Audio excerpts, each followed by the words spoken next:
Welcome to another edition of Cultural Caravan TV, an exciting edition live here in New York City.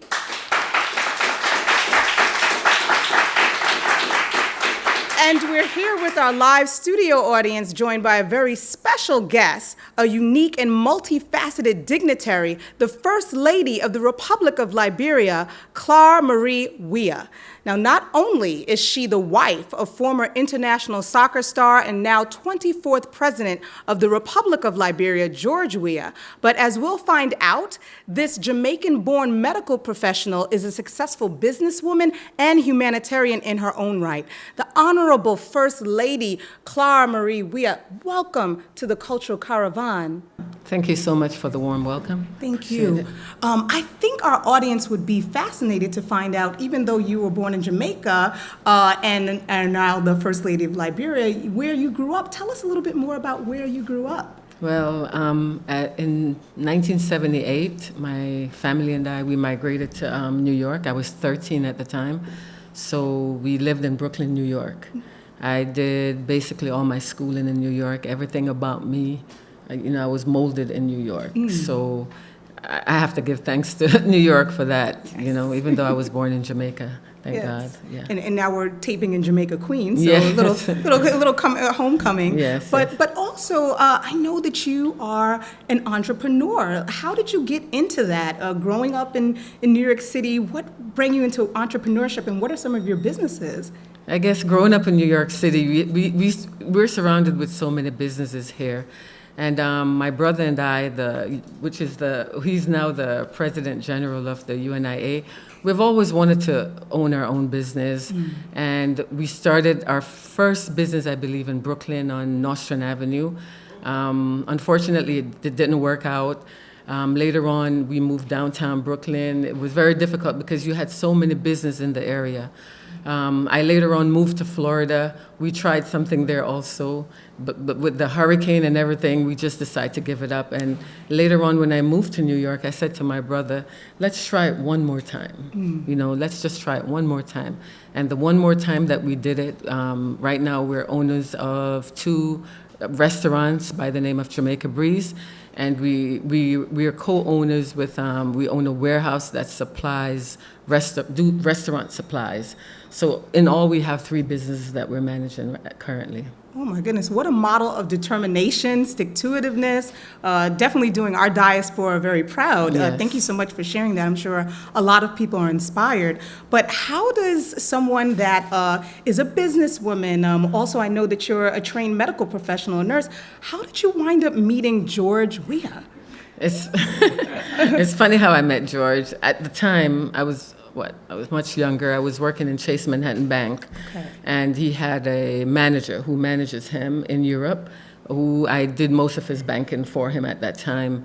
And he told me he had some players who he wanted to bring in for me to do some business with them. And George was one of them, and we met in 1991 at Chase Manhattan Bank, and after that he asked me for my number because of the difference in time. It's like a 6-hour time difference in France. He was working in France at the time. And he asked me for my home number to see if he can communicate with me because of the time difference, and that's how we became friends. Okay, so what were your first impressions? No, I mean... He's asking for your number, he comes into But the I knew bank. what he wanted, No one asked me in my place of business for my personal number. I knew what he wanted, and I mean, I gave it to him. The next year, that was December of 1991, excuse me. And the following year, he came here for the summer, and we spent some time together. I also took him to Jamaica, and I traveled back and forth to France. And I guess he figured that I was someone that he liked. It was very difficult for me because at the time, I was very calm and shy. So, I embraced it, and we went to Jamaica. And after that, I traveled back to Europe, and he asked me to marry him. Oh my goodness. In the space of, I think, a year or so. Well, yeah. I can't wait for the television movie of this to come out. This is very, very exciting. International romance, yes. Yeah. We need this, don't we? Yeah. We need some of this out here. So you have this wonderful family background. You're entrepreneurs. You're married to this international soccer player. You're traveling the world. What did you think when he told you that he wanted to get into politics? Were you surprised? Yeah, I was surprised because living with a superstar, as anyone knows, it's not easy. And I kind of just wanted that part of our life to end, in the sense that we can have more of a stable life together. Because with George being a soccer player, he travels a lot. So I was always at home with the kids. So I was looking forward to that, just hanging out with my husband and the kids. But after he told me that the people of Liberia were requesting for him to lead them, and I was surprised, but I also didn't want to be selfish because I understood and knew what the people of Liberia were going through at the time, and they needed to have somebody that they love, someone that they trust, someone that they believe in, that have their interests, especially the poor people of Liberia. So after he broke it to me, I was surprised, but I later embraced it and encouraged him to do it. Wow, how selfless of you. Yeah. Incredible. So how has your life changed? I know you were so candid to share some of your concerns about your lifestyle. So how has your life changed since becoming the First Lady? Well, it has changed drastically, but I'm embracing it. I'm not the same person I was before. I have the same personality. I'm very calm. With my husband being a superstar, I'm always in the background. I do a lot of work for him and the children, but I always try not to let that control who I am. But now being a First Lady, I have to be out there. There are so many people within Liberia who are now dependent on me. Not only my husband, they're dependent on the First Lady. I'm a woman, and I think I can see things a little differently, and what women are going through Liberia, I kind of feel it for them. So they're now embracing me, they're now relying on me, and I have to come out of that shell. I was cool, calm. Now I have to embrace my role that God has given me and come out of that shell and be there for the people of Liberia. So my life has changed drastically within Liberia and also out of Liberia, because once you're a dignitary, as you say, people see you differently. There are a lot of expectations, and I have to step up to it. So my life has drastically changed. And what has the reception been from the Liberian people? How have they received you? Oh, the reception has been very well. In the beginning, I was afraid because of my personality. I've always said to my family that I don't know in the beginning how I would behave as a First Lady, because I wasn't good. I felt I wasn't good with public speaking. I felt that, to get up in front of people was very difficult for me. But now that I've done it, and the people of Liberia, the people I'm surrounded by who are helping me to acclimate very well in the Liberian society, they're helping me tremendously. We have great people there, and I love them dearly. I think our audience would be really surprised to hear you talk about your public speaking as graceful as you come off right now. It has improved. I've done so many of it that it has improved tremendously. It's developed then. Yes. So then who inspires you? Do you have any particular role models as you assume this role? Because he was elected just this year, 2018. So who inspires you in your role? As a young girl growing up in New York City, to be honest, I don't know if I'll ever get to meet this person, but I've always been inspired by Oprah Winfrey, because I felt that my brother said to me one time that I said, I want to do, I didn't know I was going to be a First Lady, but I've always said, I want to do what Oprah is doing. I want to help people. I want to know what my purpose is. And my brother looked at me one day and he said, Clar, you're doing exactly what Oprah is doing, but on a smaller scale. You are like the poorer Oprah. I remember him saying that. No, I mean, it meant a lot to me because I didn't have what Oprah had, but she has inspired me so much. She has gone through so much in her life, and to see how what she has done for herself and done for the people of the United States also, and to see how people revere her, I just wanted to be like her. I know it was within me. And I didn't know that I was going to be blessed so much and being given a platform like this to a nation where people are relying on me, and where I have to do exactly what Oprah is doing or has done. You know, I think that's a wonderful transition to talk about your mission and some of the philanthropy that you've been doing. Could you tell us a little bit more about your goals as First Lady? Like, what do you hope to accomplish in this new role? What do I hope to accomplish? That's a good question. Being a First Lady in Liberia and going through Liberia and meeting all the different, we have so many challenges in Liberia. It's just not, I just cannot be the First Lady who focuses on one issue. You know, like maybe many First Ladies here. Liberia has many challenges. We have the kids in the orphanages who are living in deplorable conditions. We have the elderly who are not being taken care of. We have the young women in the streets who are, some of them are hooked on drugs, and we have to try and implement ways of getting them off the street. We have so many issues in Liberia. So my goal, let me just take you back for a minute. I was always helping young kids here in New York and back in my home country, Jamaica. And 5 years ago, I believe it was in 2003, I put on my social media site, I want to bless as many children as God has blessed me. And I just put that on my social media because I see the work that I wanted to do, but I didn't know actually that I was going to be given this platform to bless as many children or as many people as God has blessed me. So this is my goal in Liberia. I want to, for all the disadvantaged people in Liberia, you know, I want to uplift them. I want to bring their dignity back. Liberia is in a state where, you know, I have to be careful with my words, where people, because of the crisis that they've gone through, where more or less people are begging because they don't have jobs. You know, the education system is poor there. So my goal is to restore their dignity. My goal is to give these people hope. And this is where my foundation falls in. Basically just to restore the dignity of the beautiful people of Liberia.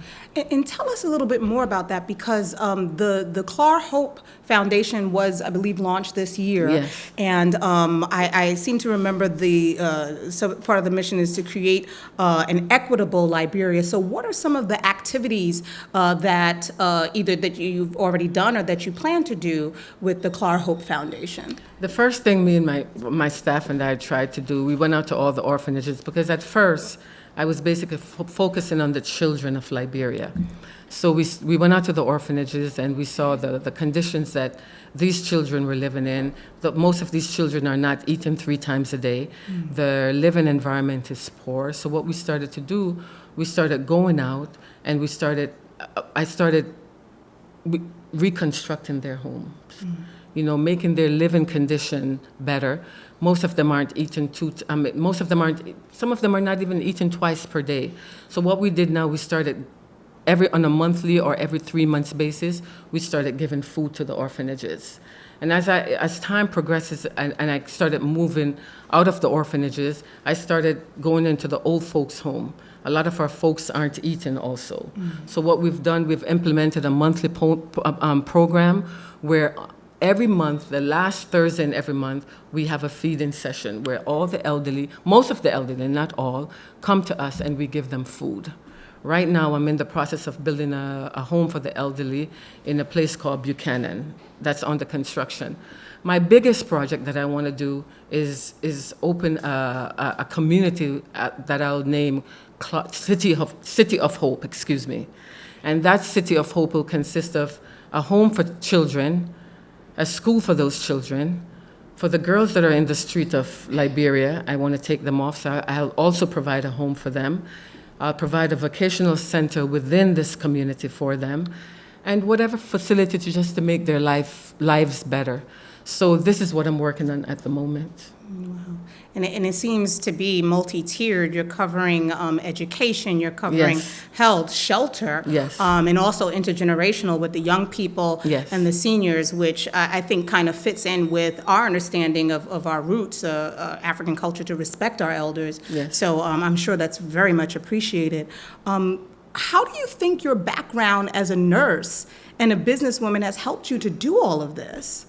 I don't know, to be honest, I don't know if my background as a nurse or a businesswoman has helped me to do it. I've always been that person. Okay. I've always been that person who cares about people. I've always been that person who have always opened my home, open my home to people within the community of Queens where we live. My brother and I, we run a soccer program many years ago, and most of the kids who don't have parents at home while they're home, we took them under our wings, we train them, we take them on trips with us. So it's something that's just ingrained in me. It has really nothing to do with the profession that I do. Yes, being a nurse helps me where, in terms of the health facility in Liberia or the home that I'll eventually open, I'll learn how, I have the knowledge of how to care for people, but it's something that's just within me. Okay, it's just innate, and I think you're very humble because I'm sure that there's so much about your background that makes you probably more than qualified to do some of the things that you're doing right now. How do you feel like your mission and your goals merge with that of your husband's mission and goals? Okay. Thank you. The thing with my husband and myself, I think we have had similar upbringing. He's from a poor background. I'm also from a poor background. I grew up, my father died when I was very young. The same thing for George. So we know what it's like to be poor. We know what it's like not to have food at times. We know what it's like not to be completely loved. So George also has this pro-poor agenda, where for him, because of his upbringing, and he witnessed how so many of the Liberian people have suffered throughout the years, especially during the period in which they had the civil crisis, he created this pro-poor agenda where he looks out for the disadvantaged people. And that's how my foundation also supports what he's doing, because we have the same goal, we have the same aim. We want to uplift the people, the poor people in our community, and that's what we're doing together. Mm-hmm. So everything he does, my foundation also supports that very well. Wow, it sounds like you're really a team. Yes. When you take this double-pronged approach from the philanthropy side to the political side and put that together to help the people. A little reminiscent of a couple that we miss here in the United States, but I think we all know who those are. Yes. But with all of these things that you're doing, my understanding is that besides being this philanthropist, besides being this wonderful mate and inspiration for your people, you have another role that was bestowed upon you at this symposium in Morocco. You get around. Can you tell us a little bit more about that symposium and what are you doing? What does that have to do with bringing you back into soccer again? Exactly. No, I was invited by CAF. I was the only First Lady who was invited to the symposium there in Morocco. And I decided to go, and when I was there, we had different sessions. It's basically about empowering women in soccer, because we know how women are viewed differently from men. We know that the salary cap is also very different for men as it is for women. So it's basically to embrace it. And because of I've been involved with soccer for probably over 20 years with George, and now I have an 18-year-old who grew up in New York City, and he's now playing with a top team in Paris called Paris Saint-Germain. He's 18. He has also attended Eagles Academy, by the way. I just wanted to say that. New York. Yeah. So because of my experience with soccer, the Secretary General of FIFA decided to appoint me ambassador, where I can help to promote female soccer also in Liberia, just to empower a woman. I'm all about women. I'm all about woman empowerment, whether it's in soccer, whether it's in agriculture, anything to improve the lives of our women in Liberia, I'm a part of it. So I was happy that they did that for me. Mm-hmm. And I think a lot of people don't even realize the impact of sports, when it comes to young people or a country. We know right now we're in the midst of or finishing up the World Cup. What impact do you feel like, really empowering young girls in the sport will have on them or in the nation? Oh, in Liberia? Yes. Oh, a lot. I can just use my son I can use George as the example. And it does the same thing whether you're male or female. It doesn't change at all. So with George being a poor poor kid out of Liberia. He went on to Cameroon, then he went on to France, and today, after all of that, he went and got his bachelor's degree and master's degree, and now he's the president of Liberia. You see what sport, the same thing for my son. My son is very disciplined, sports does that. It has him focused. So I feel that with sports, with the young ladies of Liberia, it will change their lives. We have a lot of young ladies right now who have not been educated because of the civil crisis. And once we start from the grassroots, it's basically starting it from the grassroots. It's not now the 18-year-old or 19-year-old who has been deeply affected. It's starting from the 6-year-old, 7-year-old, and letting them believe in themselves, letting them be disciplined, letting them know they have to work hard for whatever they want. I think it will have an impact on our young ladies in Liberia. And as they're doing that, they can look up to you and all the dedication that you've done and say, I can, perhaps aspire to those heights as well.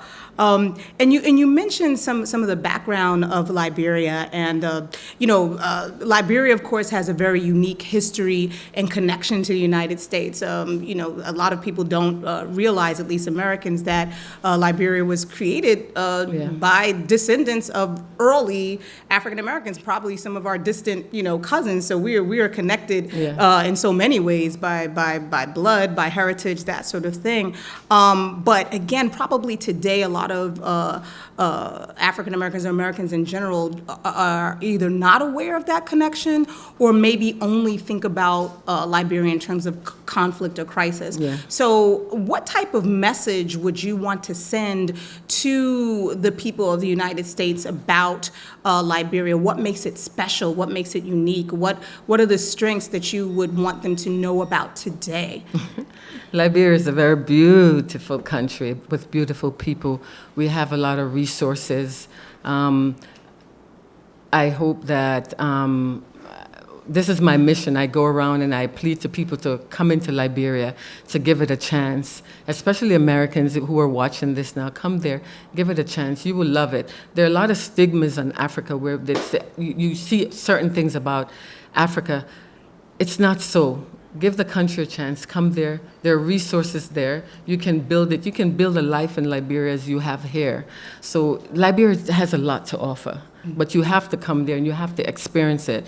And this is what I told my brother and all his fellows with the UNI, Mr. Raymond Duguay. They've come there and they've seen it. They see it. So you have to come there. You can't just listen to me. Come and embrace it, and you'll see what Liberia has to offer.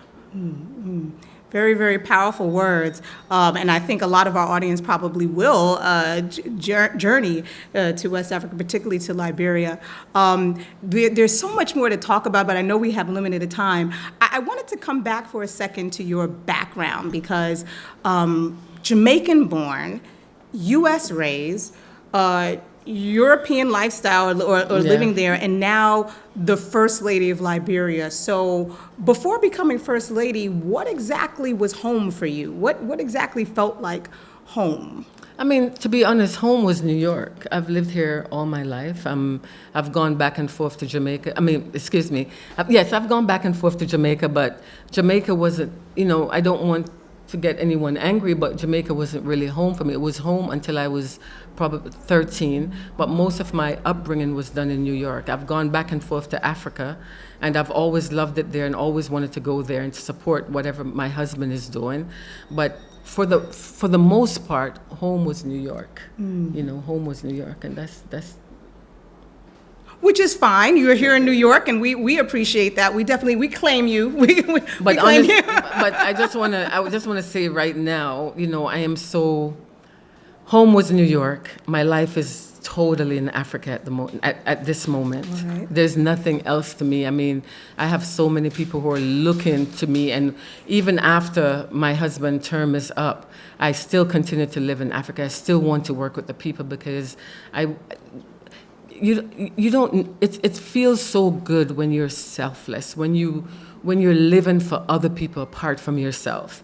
And in as much as I love New York and it's a big part of my life, I was just living for me, you know. I was living for me. I was getting up every day.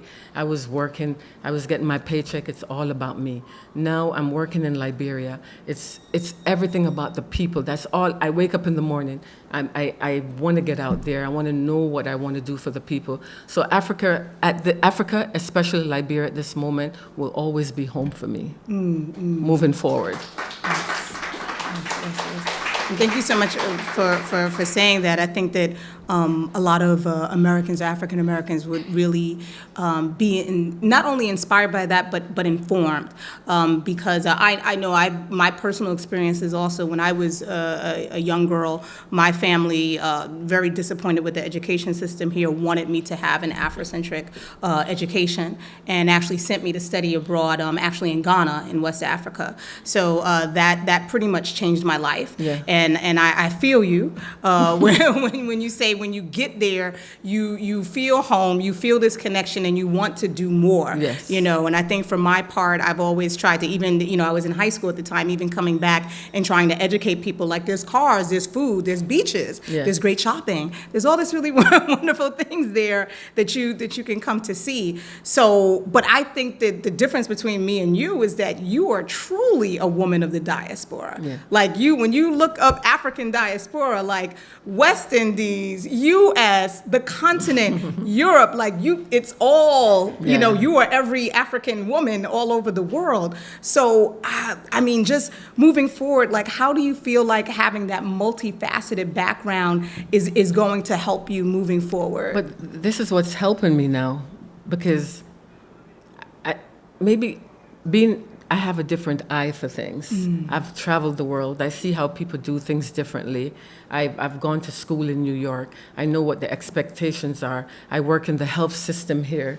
When I've traveled through Liberia and I see the hospitals, I know what's right. I know what's wrong. I have ideas of how I can improve this because of my experience here in general. So being like a multifaceted person, that's gonna help the Liberian people a lot, and it has already started helping them.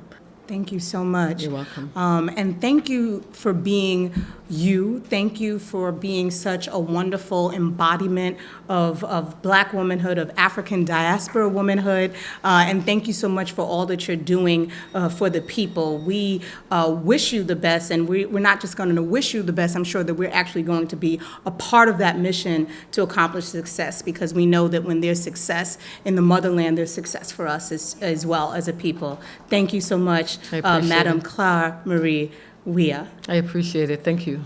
Well, I hope you've enjoyed this very special live broadcast of Cultural Caravan TV here in New York City. So please do tune in, tell a friend, tweet, and also Instagram, and join us next time.